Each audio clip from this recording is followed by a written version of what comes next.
The massacre on Saturday was one of the most horrific things that's been experienced by any country in the world, certainly in recent years, certainly not in Israel before, not in any European country before, and not even in the United States of America, even in light of 9/11.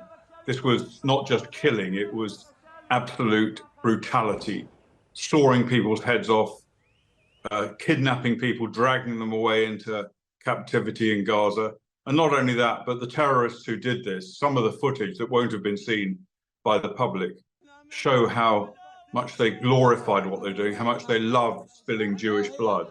So it was absolute horror, and any decent person, I think, would find it revolting. It was something like equivalent to 10 or 15 9/11s if you compare the population size in Israel to the population size in the United States. And I don't think anything like it has been seen since the height of the Islamic State's brutality. There have been missiles fired into Gaza and artillery. I've watched an artillery battery firing a fire mission against terrorists in Gaza yesterday.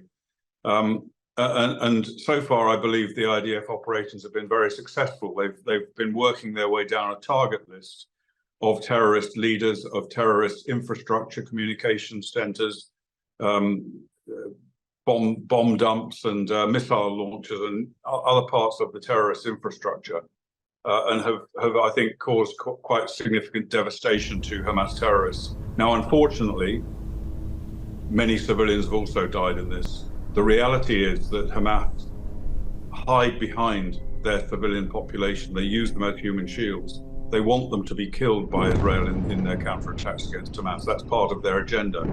And the fact is, despite the efforts Israel takes, which are very significant, to distinguish between civilian and terrorist targets, in this circumstance, civilians are going to die. You have a choice. You can either say, well, we'll leave Hamas to fire rockets, and then maybe in a couple of weeks' time to have another go across the border, or you can say we will destroy Hamas, but unfortunately civilians are going to die in the process.